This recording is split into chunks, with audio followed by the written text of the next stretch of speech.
Hello everyone, Doubtnut आपके लिए लेकर आया है टॉप जेई और नीट के डाउट्स के वीडियो सॉल्यूशन। अब आपके साथ आपके हाथ ये हैशटैग देश के डाउट से जो है हमारा जाना जाएगा। यहाँ पे हम डेली शाम को 5 बजे जो है हम हमारे डाउट्स जो जेई के नीट के जो हैं वो पूछे गए हैं पिछले 24 घंटे में जो सबसे ज़्यादा वो हम डिस्कस करेंगे। एक क्विक रिवीजन करेंगे कॉन्सेप्ट्स का और देखेंगे कि हम अटक रहे हैं, वो चीज़ें हम सॉल्व करेंगे। ये हर सब्जेक्ट के लिए किया जा रहा है, फिजिक्स का, केमिस्ट्री का, मैथ्स का, जेई के लिए और नीट के लिए फिजिक्स, केमिस्ट्री, बायो। तो यहाँ पे आप अपने कमेंट सेक्शन में अपने डाउट्स डालिए ताकि जो घर बैठे जो इस समय जो बच्चे हैं वो अपने डाउट अच्छे से और क्लियर कर पाएँ डाउटनेट की हेल्प से।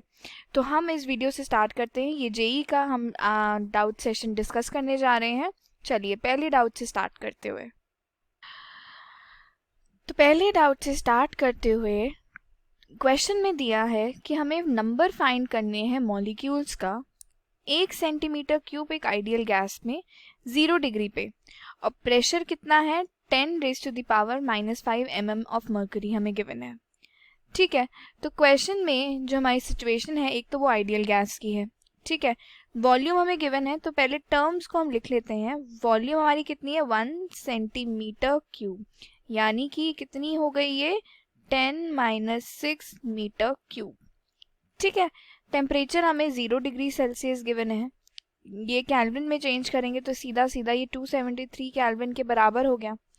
प्रेशर हमारा कितना डिफाइंड है मर्करी का 10⁻⁻5 mm ऑफ Hg है, जिसको हम mm को ब्रेक करके लिख सकते 10⁻8 मीटर ऑफ Hg।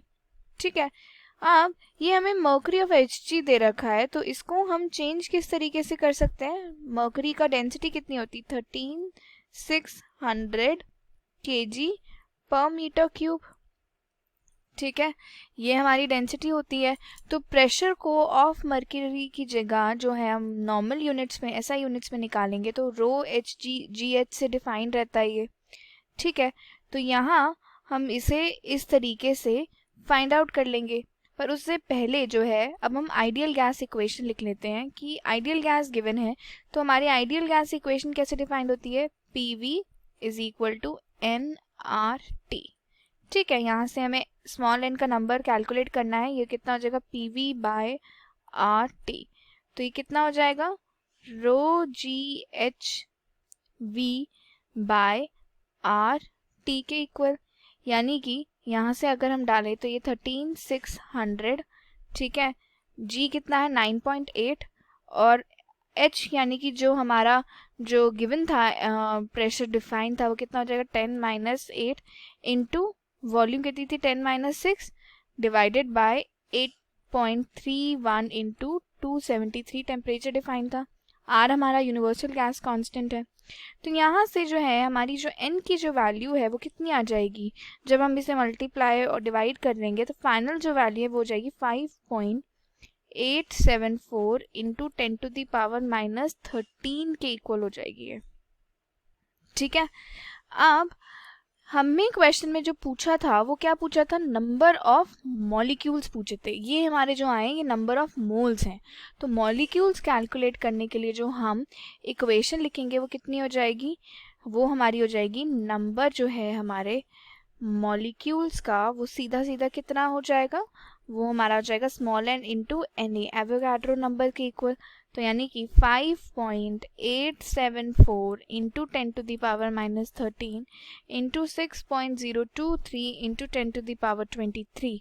ठीक है, तो यहाँ से जब हम करेंगे कितनी हो जाएगी 3 ये हमारा कितना हो जाएगा, ये हो जाएगा 3.58538 इंटू 10⁻11 मोल के इक्वल। ये इतने नंबर ऑफ मोल्स मॉलिक्यूल्स हमें चाहिए।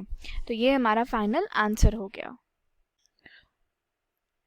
बढ़ते हैं डाउट 2 की तरफ। तो डाउट 2 में हमें दिया है कि एक गैल्वेनोमीटर है जिसकी रेजिस्टेंस है 5 ओम और उसे कनेक्ट किया गया है सीरीज में एक रेजिस्टेंस 0.2 ओम के साथ और बैटरी जो है नेग्लिजिबल है इस इंटरनल रेजिस्टेंस की। डिफ्लेक्शन नोट किया जाता है अब हमें बताना है कि अगर ये 0.2 रेजिस्टेंस जो है उसे रिप्लेस करके 2 ओम रेजिस्टेंस कर दें तो वैल्यू क्या रहेगी शंट रेजिस्टेंस की जो कनेक्ट किया गया है गैल्वेनोमीटर से, ताकि मेंटेन कर सकें हम सेम डिफ्लेक्शन। तो ये हमें फाइंड आउट करना है। तो यहाँ से जब हम कैलकुलेट करेंगे तो ये कितना हो जाएगा हमारा, हम अगर डायग्राम ड्रॉ कर ले तो ये हमारा पहले तो 5 ओम रेजिस्टेंस है, उसके साथ अब हमने चेंज कितना कर दिया है, पहले तो 2 था, अब हमने 0, अब पहले 0.2 था, अब हमने 2 के साथ कर दिया। ये हमारी EMF बैटरी यानी कि E हो गई, ये 5 ओम रेजिस्टेंस हो गया, ये 2 ओम हो गया, और यहाँ से ये हो गया IG। ठीक है, तो हमारा जो करंट अगर हमें कैलकुलेट करेंगे, दोनों सीरीज में लगे हुए हैं, ठीक है, क्योंकि सीरीज में कनेक्शन दिया हुआ था। ठीक है, तो पहले तो ये हमारी जो चीज़ थी ये 0.2 गिवन थी। ठीक है, अब जो फाइनल जो हमारा चेंज हुआ है, ताकि हम वैल्यू शंट रेजिस्टेंस की कि वो कनेक्टेड रहे गैल्वेनोमीटर से ताकि सेम डिफ्लेक्शन करे। ठीक है, तो हम IG निकालते हैं, गैल्वेनोमीटर गिवन था तो IG डिनोट करेंगे। तो IG कितनी हो जाएगी हमारी, बैटरी जितनी भी है E वो डिफाइन नहीं है, बाय 7, क्योंकि ये रिप्लेस होकर कितना हो गया 5 ओम प्लस 2 ओम कितना 7। ठीक है, V/R होता है ओम्स लॉ की वजह से।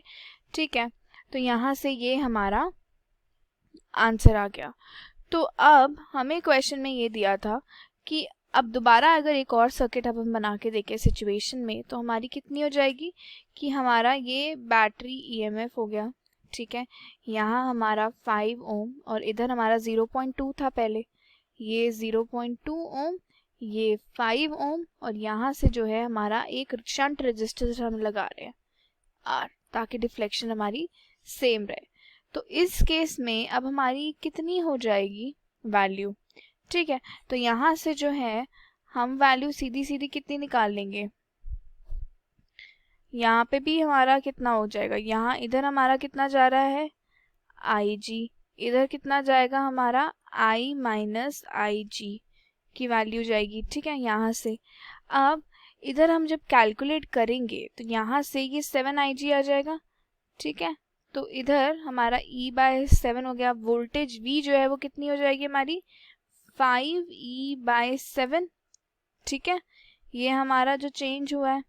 ठीक है, उसके बाद हम V जो प्राइम जो नया जो हमारा वोल्टेज इसका आएगा कितना हो जाएगा E माइनस 5E/7 यानी कि 2E/7 आ गया। ठीक है, अब यही वैल्यू हम करंट की I की उसमें निकाल देंगे, IG हमारा डिफाइंड है, तो I कितना हो जाएगा हमारा 2E/7 इंटू कितना 0.2 और 2 हटाएंगे तो ये कितना हो गया 10, तो यहाँ से वैल्यू होगी 10E/7।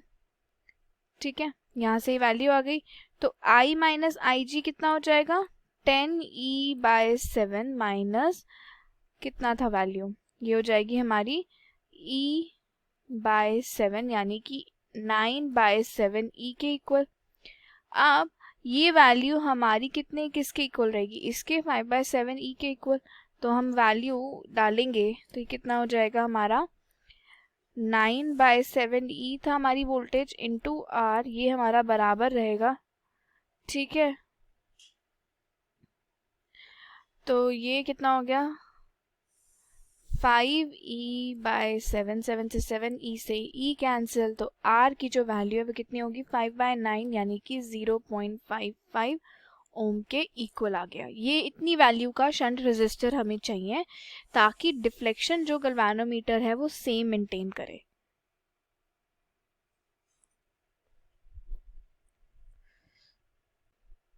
बढ़ते हैं डाउट 3 की तरफ। डाउट 3 में अब हमें गिवन है कि हम अगर यूज़ करें एक नेसेसरी सर्किट डायग्राम, तो हमें ये शो करना है कि जो VI कैरेक्टरिस्टिक है PN जंक्शन की वो ऑब्टेन्ड है फॉरवर्ड बायसिंग में और दूसरे में रिवर्स बायसिंग में, और कैसे ये कैरेक्टरिस्टिक हम यूज़ कर सकते हैं रेक्टिफिकेशन के लिए। ठीक है, तो क्वेश्चन हमारा काफ़ी कुछ डायरेक्ट सा है। ठीक है, अब हमें बताएं कि अगर PN जंक्शन डायोड, तो पहला केस हमारा कौन सा है फॉरवर्ड बायसिंग का है। तो अगर PN जंक्शन डायोड हमारा फॉरवर्ड बायस में है तो जो P साइड जो होती है वो किससे कनेक्ट होती है बैटरी के पॉजिटिव टर्मिनल से, और जो N साइड जो होती है वो negative terminal of the battery से कनेक्टेड रहती है। ठीक है, तो अगर हम इसे सर्किट डायग्राम के थ्रू हम देख लें तो ये कितना कैसे दिखेगा हमारा। ये फॉर एग्जांपल हमारा एक एमीटर हो गया, ये मिली एमीटर की रीडिंग होगी, ठीक है।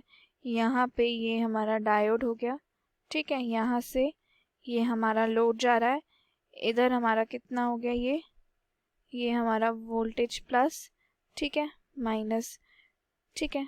तो यहाँ से तो इधर हमारी जो वैल्यू आएगी तो यहाँ पे कितनी हो जाएगी ये, ठीक है। यहाँ से सीधा ये, अब इधर से जो है ये वैल्यू ये यहाँ पे लगते हुए कितनी हो जाएगी, ये पॉजिटिव, ये नेगेटिव, ठीक है, ये माइनस, ये प्लस, ठीक है। इधर ये वैल्यू आ गई अब हमारी। तो जब हम वोल्टेज अप्लाई कर रहे हैं तो इलेक्ट्रॉन जो हमारे एन साइड पे है वो, और जो होल्स हमारे जो पी साइड पे वो मूव करेंगे पी एन जंक्शन पे, और एक डिक्रीज होगा हमारा विड्थ ऑफ डिप्लीशन रीजन। तो जो डिप्लीशन रीजन में क्या होगा, हमारी जो डिप्लीशन रीजन की जो विड्थ है वो हमारी क्या होगी, डिक्रीज हो जाएगी, ठीक है। अब डिक्रीज हो जाएगी तो इसलिए ये क्या ऑफर करेगा, ये लेस रेजिस्टेंस ऑफर करेगा, ठीक है। इसलिए डिफ्यूजन जो है मेजॉरिटी कैरियर का प्लेस होगा इन जंक्शन, जो कि राइज क्या करता है, फॉरवर्ड करंट में। तो इसी की जब वी आई कैरेक्टरिस्टिक्स हम बनाएंगे तो V I characteristic forward biasing के केस में कैसी लगती है, ऐसे, जहाँ ये जो है हमारा करंट आई है जो मिली एम्पियर में कैलकुलेट किया गया, और इधर हमारा एक्स एक्सिस पे वोल्टेज है, ठीक है। तो ये हमारा रीजन रहता है।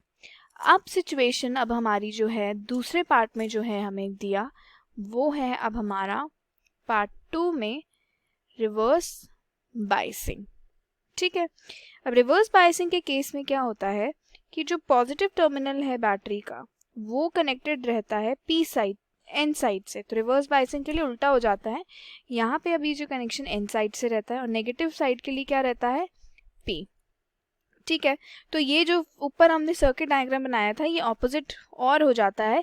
पर अब रिवर्स बायसिंग के केस में हम क्या देखते हैं कि जो बैरियर हाइट होती है, इस केस में क्या मिलता है हमें, जो बैरियर हाइट है वो हमारी क्या होती है, इंक्रीज हो जाती है। अब ये इंक्रीज हो जाती है तो जो विड्थ है हमारी जो डिप्लीशन रीजन की, तो वो क्या हो जाती है, वो भी बढ़ जाती है, वो भी इंक्रीज करती है। अब इसी चक्कर में एक हाई रेजिस्टेंस फ्लो प्रोवाइड करता है ये सर्किट रिवर्स बायसिंग के केस में। तो क्या होता है कि फिर कोई कंडक्शन नहीं हो पाता जंक्शन के अक्रॉस, क्योंकि lack of majority carrier charge हो जाते हैं। तो इसलिए तो अगर हम बहुत ही ज़्यादा हाई रिवर्स बायस्ड वोल्टेज दे तो थोड़ी सी माइनॉरिटी कैरियर जो है क्रॉस करते जंक्शन, इसलिए जो करंट फ्लो जो रिवर्स डायरेक्शन में रहता है वो बहुत ही कम होता है। तो जो हम कैरेक्टरिस्टिक ड्रॉ करें तो हमारे रिवर्स बायसिंग के केस के लिए कैसे हो जाता है, ये अगर ये ऐसा क्वाड्रेंट है तो ये कुछ इस तरीके का दिखाई देता है। यहाँ पे हमारा वोल्टेज हो गया और ये करंट आई हो गया, तो ये इस तरीके से दिखाई देता है। एक ब्रेकडाउन रीजन हम ऑब्जर्व करते हैं। तो पीएन जंक्शन जो है वो रेक्टिफिकेशन पर्पस के लिए यूज़ हो सकता है, क्योंकि उसकी जो वर्किंग है वो बेस्ड है इस फैक्ट पे कि जो रेजिस्टेंस है हमारे जंक्शन का वो लो कर सकते हैं जब हमारा फॉरवर्ड बायसिंग है, और आर जो है वो बहुत ज़्यादा हाई कर सकते हैं जब वो रिवर्स बायस है। तो इसलिए पीएन जंक्शन जो है रेक्टिफिकेशन के लिए यूज़ किया जा सकता है।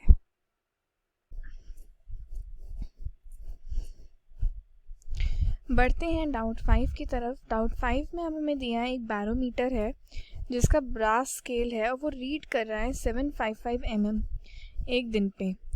टेम्परेचर जो है वो 25 डिग्री सेल्सियस है। अगर स्केल को हम करेक्टली ग्रेजुएट करें 0 डिग्री सेल्सियस पे और फाइंड करें ट्रू प्रेशर 0 डिग्री ही सेल्सियस पे इन टर्म ऑफ हाइट कितना HG में ही, गिवन है कि हमारा कोएफिशिएंट ऑफ जो लीनियर हमारा एक्सपेंशन है ब्रास का वो कितना 18 इंटू 10⁻6 पर केल्विन, और कोएफिशिएंट जो है क्यूबिकल एक्सपेंशन का मर्करी का वो इतना हमें गिवन है, ठीक है। तो अब हमें अपने पहले तो फॉर्मूलाज लिख लेते हैं कि हमारा जो एक्सपेंशन के फॉर्मूलाज हैं, पहले तो हमारा जो लीनियर एक्सपेंशन के लिए वो कितना होता है, L prime is equal to L naught 1 plus alpha delta T, ठीक है, जहाँ अल्फ़ा हमारा लीनियर कोएफिशिएंट हो गया जो हमें गिवन है, ये जो वैल्यू है, ठीक है। और सिमिलरली जो हमारा क्यूबिकल एक्सपेंशन के लिए ये हो जाएगा हमारा रो तो क्यूबिकल के केस के लिए यही वैल्यू हो जाएगी rho is equal to rho prime rho not 1 plus gamma delta T. ठीक है, अब स्केल देख लेते हैं। तो स्केल में हमें ये 0 डिग्री गिवन है और ये 25 डिग्री गिवन है यहाँ पे। तो 1 mm जब है तो ये वैल्यू हमारी कितनी हो जाएगी, इसकी हो जाएगी 1 mm 1 plus alpha delta T, और यहीं पे ये चीज़ हो जाएगी 755 mm, ये हो जाएगा 755 1 प्लस अल्फ़ा डेल्टा टी के इक्वल गामा। ठीक है, यहाँ पे ये वैल्यूज़ आ जाएंगी। तो अब हम इसे ब्रेकअप करके कैसे लिख सकते हैं, ये हो जाएगा 755 1 plus 18 into 10 to the power -6, 25 change in temperature कितना है 25 से 0, तो ये -0 डिग्री। तो यहाँ से जब हम कैलकुलेट करेंगे कितना हो जाएगा 755.34 mm। ठीक है, अब इधर से ही अब हम जो वैल्यू निकालेंगे वो कितनी निकालेंगे हम, वो अब हमारी हो जाएगी वैल्यू जो इक्वल आएगी वो अब हमारी कितनी हो जाएगी, प्रेशर कितना हो जाएगा रो जी एच के, यानी कि ये जो चीज़ है ये हमारी कांस्टेंट रहेगी। ठीक है, तो यहाँ हम देखें तो ये कितना हो जाएगा रो 25 जी 755.34, और ये कितना इक्वल हो जाएगा ये रो नॉट एच जी के। तो ये एच जो है ये कितना हो जाएगा रो 25 कितना था बाय रो नॉट इंटू 755.34 के। ठीक है, तो यहाँ से जो हमारा एच है वो कितना हो जाएगा rho not by rho not 1 plus gamma delta t into 755.34 के इक्वल। तो यहाँ से जो ये एच की जो वैल्यू है, अब यहाँ पे हम क्या देखेंगे कि ये जो रो नॉट है ये रो नॉट से रो नॉट कैंसिल हो गया वैल्यू जब हमने पुट इन की है। गामा की वैल्यू हमें गिवन थी क्वेश्चन में, तो सीधी एच की जो वैल्यू डालेंगे ये जाएगा 755.34 by 1 plus 18.2 into 10 to the power -6 into 25। ठीक है, ये अब हमारी जो वैल्यू है कितनी हो जाएगी, ये हो जाएगी 751.34 mm के इक्वल। तो ये हमारा फाइनल वैल्यू आ गया, कितना हमें जो है ट्रू प्रेशर चाहिए एच हाइट की टर्म्स में, जब हमें कोएफिशिएंट ऑफ लीनियर वेलोसिटी ये सब हमें डिफाइंड है। ठीक है, अब यहाँ पे ये 18 था, ये हमारा 18.2 गिवन था, ये क्वेश्चन में आप ये करेक्ट कर लिए 18.2 है, तो ये हम हमारी आंसर फाइनल वैल्यू हो गई। क्वेश्चन में अब हमें क्या दिया है डाउट 5 में, एक स्टेडी करंट है आई जो जा रहा है एक वायर लूप से PQR, और उसकी शेप क्या है, वो राइट एंगल ट्राइंगल की शेप में है। PQ हमारा 3x है, PR 4x है, QR 5x है। अब मैग्नीट्यूड जो फाइंड करना है फील्ड का P पे, वो लूप का कितना गिवन है वो इतना डिफाइंड है, हमें वैल्यू निकालनी है K की। ठीक है, तो पहले हम डायग्राम ड्रॉ कर लेते हैं। ये फॉर एग्जांपल हमारा इस तरीके का ये राइट एंगल गिवन था, तो राइट एंगल ड्रॉ कर लेते हैं पहले तो हम। ठीक है, ये हमारा राइट एंगल ट्राइंगल गिवन है। ठीक है, यहाँ पे ये जो साइड है ये हमें 3x, ये 5x और ये 4x हमें गिवन है। ठीक है, ये P, ये Q, ये R। ठीक है, यहाँ से एक परपेंडिकुलर खींचते हैं इस लाइन के ऊपर, ये कितना हो जाएगा हमारा M। ये A है, तो ये वाली साइड कितनी होगी, ये होगी 5x माइनस A के इक्वल। ठीक है, ये इतनी आ गई। ये हमारा θ1 हम अज्यूम कर लेते हैं, ये θ2। अब हमें मैग्नेटिक फील्ड P पॉइंट पे लगानी है, यानी कि यहाँ पे हमें कैलकुलेट करनी है मैग्नेटिक फील्ड। ठीक है, तो ऐसे क्वेश्चन के लिए अब हम क्या करेंगे कि मैग्नेटिक फील्ड B हम कैसे लिखते हैं, ये हो जाएगा mu naught by 4 pi I by PM, और ये हो जाएगा cos θ1 माइनस cos θ2 के इक्वल होगा मैग्नेटिक फील्ड। ठीक है, यहाँ ये जो वैल्यू है हमारी कितनी हो जाएगी, इन जो ट्राइंगल है PQM, मतलब कि ये वाला जो ट्राइंगल है हम वो कंसिडर करेंगे, तो ये कितना हो जाएगा, ये हो जाएगा 9x स्क्वायर, ये हमारा बराबर रहेगा PM square plus A square के। ये पहली इक्वेशन हमारी बन गई। तो यहाँ से अब अगर हम पी आर एम देखें, ये वाला ट्राइंगल देखते हैं, तो इन ट्राइंगल अगर हम पी आर एम देखें तो ये कितना हो जाएगा, ये हो जाएगा 16x², ये हो जाएगा पी एम स्क्वायर के प्लस 5x माइनस ए स्क्वायर के इक्वल होल स्क्वायर के। ये होगी हमारी सेकेंड इक्वेशन। अब दोनों इक्वेशन को अब हम क्या करेंगे, सॉल्व कर लेंगे। तो ये दोनों इक्वेशन हम जब सॉल्व करेंगे तो जो हमारी जो फाइनल वैल्यू दोनों से आएगी वो कितनी हो जाएगी, ए की जो है x के टर्म में आ जाएगी 1.8 x के इक्वल। ठीक है, ये दोनों फर्स्ट और सेकंड को सॉल्व करने के बाद। ठीक है, और यहाँ से जो pm की जो वैल्यू है वो कितनी हो जाएगी, देयरफॉर जब हम निकाल लेंगे ये हो जाएगी 2.4 x के इक्वल। अब cos थीटा 1 हम निकाल सकते हैं, कितना होता है बेस अपॉन हाइपोटेनस, तो ये a/3x हो गया, यानी कि 1.8x/3x यानी कि 0.6। और cos थीटा 2 कितना हो गया, ये हो गया अब हमारा 0.8 आ जाएगा। अब ये जो वैल्यू सारी आ गई हैं, फाइनल हम मैग्नेटिक फील्ड की वैल्यू b में डाल देंगे जो p पे कैलकुलेट कर रहे हैं। ये हो जाएगा μ0/4 pi into I by 2.4x यानी कि 0.6 प्लस 0.8 के इक्वल। तो फाइनल जो हमारा बी पी पे आ जाएगा, पॉइंट पी पे, वो कितना हमारा करंट हो जाएगा, ये हो जाएगी हमारी value 7 μ0 I by 4/8 pi x। जो अब क्वेश्चन में आप देखिए तो क्वेश्चन में हमें k निकालने के लिए कहा था, तो k की वैल्यू यहाँ से कैसे आ रही है, ये हमारी 7 के इक्वल आ रही है, तो देयरफॉर k जो है कितना हो गया, 7 के इक्वल। ये हमारा फाइनल आंसर हो गया। बढ़ते हैं डाउट 6 की तरफ। डाउट 6 में अब हमें दिया हुआ है एक कंडक्टर है, नंबर डेंसिटी हमें इलेक्ट्रॉन की गिवन है, कितनी है हमारी 8.5 10⁻28। एवरेज रिलैक्सेशन टाइम हमें 25 femtoseconds दिया है। मास ऑफ इलेक्ट्रॉन हमें गिवन है और रेजिस्टिविटी हमें क्या किस ऑर्डर की होगी ये बतानी है। तो पहले जो चीज़ें हैं वो लिख लेते हैं। कंडक्टिविटी हम कैसे कैलकुलेट करते हैं, ये J हमारा कितना रहता है NeVd, जहाँ N हमारा नंबर रहता है, नंबर डेंसिटी, E हमारा इलेक्ट्रॉन चार्ज रहता है, Vd हमारा कितना होता है, हमारा ड्रिफ्ट वेलोसिटी। अब Vd हम कैसे लिखते हैं, Vd हमारी होती है E electric field by m, ठीक है, इंटू टाउ। अब ये जो सारी वैल्यू है हम J में वापस डाल देंगे Vd की, तो कितनी हो जाएगा, तो J हमारा फाइनल आ जाएगा NE tau by m। Tau हमारा रिलैक्सेशन टाइम हो गया जो हमें गिवन है 25 femtosecond। J हम और किस तरीके से लिख सकते हैं, कंडक्टिविटी के फॉर्म में sigma into E electric field, ये हो गया NE² E tau by m। E से E कैंसिल हो गया, ठीक है। अब यहाँ से अब हम क्या लिख सकते हैं कि जो सिग्मा की जो वैल्यू है वो कितनी आ गई हमारी NE² टाउ बाय m के इक्वल। रेजिस्टिविटी निकालनी है, तो रेजिस्टिविटी क्या होती है, इन्वर्सली प्रोपोर्शनल होती है कंडक्टिविटी के, तो ये कितना हो जाएगा m बाय NE² टाउ। तो यहाँ से रो निकालने के लिए m हमें कितना गिवन है 9.1 इंटू 10⁻31। n हमारा कितना था 8.5 इंटू 10⁻28। E² कितना था 1.6 इंटू 10⁻19 का होल स्क्वायर, ठीक है। ये कितना हो गया इंटू 25 इंटू 10⁻15 फेम्टो उसमें दिया था सेकंड में, 15 में कर लेंगे इसे कन्वर्ट।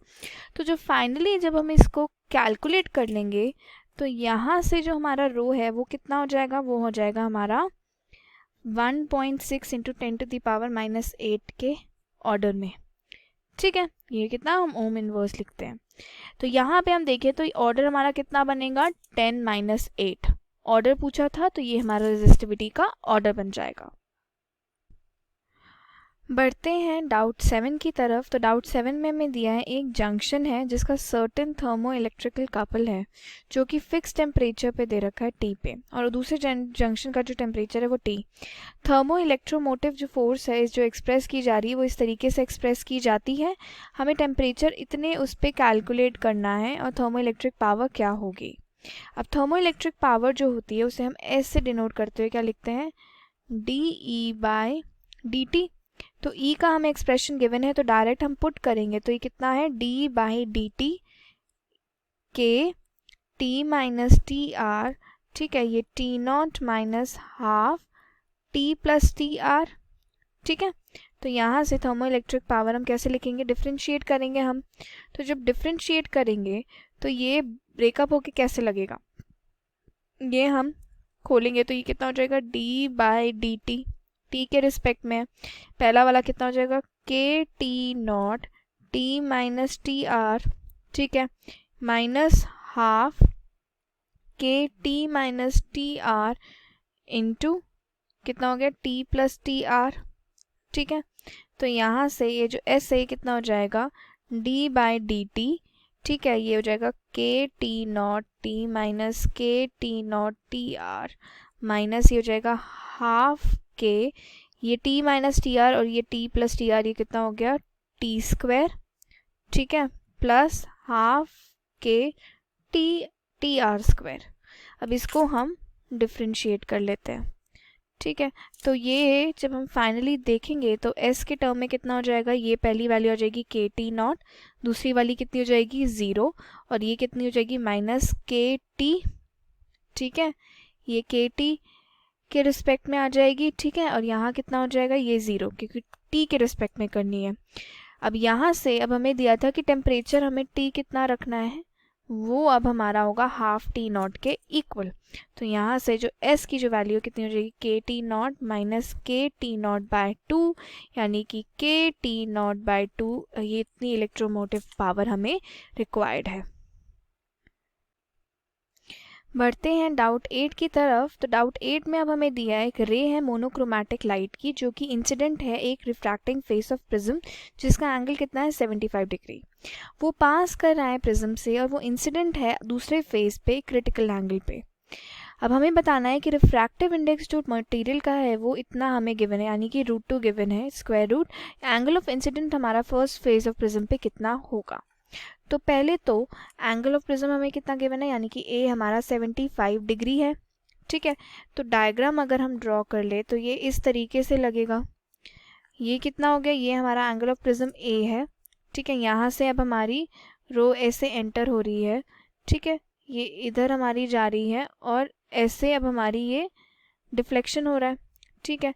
तो यहाँ से ये जो वैल्यूज़ हैं हम लिखेंगे तो ये कितना है अब हमारा, ये जो पार्ट है ये कितना है अब हमारा I, ठीक है, और यहाँ ये कितना है हमारा R, ये हमारा R2 है और ये हमारा कितना है R1। तो हम यहाँ से क्या लिखेंगे कि जो साइन C जो क्रिटिकल एंगल होगा वो कितना डिफाइंड होता है 1/μ, यानी कि क्रिटिकल एंगल कितना हो जाएगा साइन इनवर्स 1/μ, और 1/μ में कितना स्क्वायर रूट गिवन था, तो साइन इनवर्स कितना हो जाएगा 1/√2, यानी कि 45 डिग्री आ गया क्रिटिकल एंगल, ठीक है। अब ए और जो क्रिटिकल एंगल होता है उसके बीच का रिलेशन हमें पता होता है कि वो कितना होता है, ए इज इक्वल टू R1 जो पहला रिफ्रैक्टिव एंगल है उसका इक्वल टू C, यानी कि यहाँ से R1 हमारा कितना हो जाएगा A माइनस C, यानी कि 75 डिग्री माइनस 45 डिग्री यानी कि 30 डिग्री, ठीक है। अब रिलेशन स्नेल्स लॉ यूज करते हुए, तो स्नेल्स लॉ हमें क्या देता है, 1 पहले एयर का तो 1 था, म्यू साइन आई जो एंगल ऑफ इंसिडेंट है ये कितना हो गया म्यू इंटू साइन R1 के इक्वल, तो साइन आई यहाँ से कितना आ जाएगा, म्यू कितना था √2 इंटू साइन 30 डिग्री, यानी कि कितना हो जाएगा ये 1/√2 के इक्वल। तो साइन आई कितना हो जाएगा साइन इनवर्स 1/√2, यानी कि 45 डिग्री के इक्वल हमारा आंसर आ गया। तो ये हमारा एंगल ऑफ इंसिडेंस जो बना जो फर्स्ट फेज पे रहेगा वो कितना हो गया प्रिज्म के 45 डिग्री के इक्वल। बढ़ते हैं लास्ट डाउट 9 की तरफ। क्वेश्चन में दिया है कि जब हमारा सेपरेशन दोनों चार्जेस के जो बीच का जो इंक्रीज होता है तो इलेक्ट्रिक पोटेंशियल एनर्जी जो है चार्जेस की वो कैसे फ़र्क पड़ता है उसके ऊपर। अब यहाँ पे सिंपल एक मैथमेटिकल कॉन्सेप्ट है कि U हमारा पहले तो कैसे डिफाइंड होता है, K कांस्टेंट होता है 1/4πε0 Q1 Q2/R। तो अब ये देखिए कि यहाँ से क्या मिलेगा, U हमारा इन्वर्सली प्रोपोर्शनल है R से, तो यानी कि अगर R हमारा बढ़ रहा है तो U क्या होगा हमारा डिक्रीज होता जाएगा, की वैल्यू बढ़ती जाएगी, ठीक है। तो ये हमारा डिक्रीज होगा, पर ये एक और चीज़ पे भी डिपेंड करता है कि Q1 और Q2 इनके चार्जेस क्या हैं, इन पे भी ये चीज़ फ़र्क पड़ती है। तो आप देखिए कि जो चार्जेस अगर सेम है ऑपोजिट, अगर दोनों जो Q1 और जो Q2 है ये दोनों हमारे सेम चार्जेस हैं, यानी कि प्लस प्लस है या माइनस माइनस है, तो क्या होगा, जो U है जो है वो हमारा डिक्रीज ही करेगा क्योंकि साइन सेम है। अब वहीं पे अगर Q1 और जो Q2 है ये ऑपोजिट चार्जेस रहेंगे तो यहाँ पे जो U है वो हमारा इंक्रीज करना शुरू होगा। तो क्योंकि ये जो वैल्यू है ये इंक्रीज करना शुरू होगी, अगर ऑपोजिट चार्जेस होंगे तो ये माइनस में जाएगा, तो वो वैल्यू हमारी इंक्रीज करना शुरू होगी। तो ये सब चीज़ों पे बड़ा डिपेंड करता है कि जो हमारा जो चार्जेस है, जो यहाँ पे ये जो वैल्यू है इनका क्या है। तो अगर दोनों चार्जेस सेम है तो हमारा जो पोटेंशियल एनर्जी डिक्रीज़ करेगी, और अगर सेम नहीं है तो वो हमारी इंक्रीज़ करेगी। तो ये हमारा इस क्वेश्चन का डाउट का आंसर हुआ। अच्छा, ये थे आज के हमारे 9 डाउट जो पिछले 24 घंटे में हमसे पूछे गए हैं स्टूडेंट्स के द्वारा IIT JEE से रिलेटेड। अब आप देखिए, बेसिक कॉन्सेप्ट अगर क्लियर होते जाएंगे तो क्वेश्चन सॉल्व करना कितना आसान होता जाएगा। तो प्लीज़ हमारा जो चैनल है जो आपके लिए डाउट लेकर आ रहा है उसे फॉलो करिए, शेयर करिए, सब्सक्राइब करिए, अपने फ्रेंड्स को फॉरवर्ड करिए, बताइए उन्हें कि वो अपने डाउट्स कैसे घर बैठे आसानी से पा सकते हैं क्लियर। तो ये था हमारा आज का डाउट सेशन। Thank you.